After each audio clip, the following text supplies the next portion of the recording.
Hi అండి, welcome back to దివ్యహరి vlogs. అయితే ఇవాళ ఈ దివ్యహరి మీకోసమని హెల్తీ అండ్ టేస్టీ అండి పప్పు కూర ఎలా చేసుకోవాలో సింపుల్ అండ్ ఈజీ ప్రాసెస్ చూద్దామా? చలో మరి ఇంకెందుకు లేట్.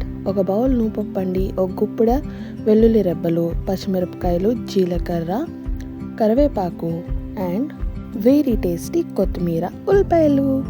అయితే పప్పుని మిక్సీ జార్లో వేసుకుని ఫైన్ పౌడర్ కింద పౌడర్ చేసుకోవాలండి.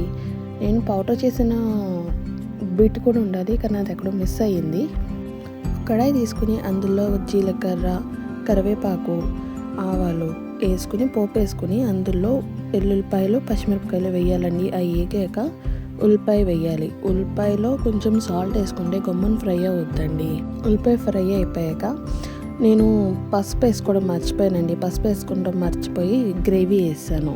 ఉల్లిపాయ ఫుల్గా ఫ్రై అయిపోయాక అందులో మన కొత్తిమీరను, జీలకర్ర కూడా వేసేసుకుని అప్పుడు మనం ఏదైతే మిక్సీ పట్టుకుని చెట్టుకున్నామో మన పప్పు పేస్ట్, అది కూడా ఉల్లిపాయలు అట్లా వేసుకొని మిక్స్ చేసుకుని కొంచెం ఆయిల్ వదిలే వరకు ఫ్రై చేసుకోవాలండి. ఫ్రై చేసుకుని అందులో మన మిక్సీ కడుక్కున్న ఏదైతే వాటర్ ఉన్నాయో ఆ వాటర్ కూడా పోసేసుకొని మొత్తం ఫ్రై అయిపోనివ్వాలి. మనం పోసుకున్న వాటర్ అంతా ఆ కర్రీని వదిలేసి మనం వేసిన నూనె పైకి తెలిసేలాగా ఆ కర్రీ ఫ్రై అవ్వాలండి.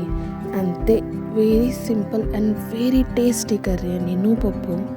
కానీ టేస్ట్ మాత్రం భలే ఉంటుందండి. ఒకసారి ట్రై చేసి డెఫినెట్గా నాకు కామెంట్ చేయండి. అలాగే వెళ్తూ నా ఛానల్ని subscribe, like and comment please. Bye bye.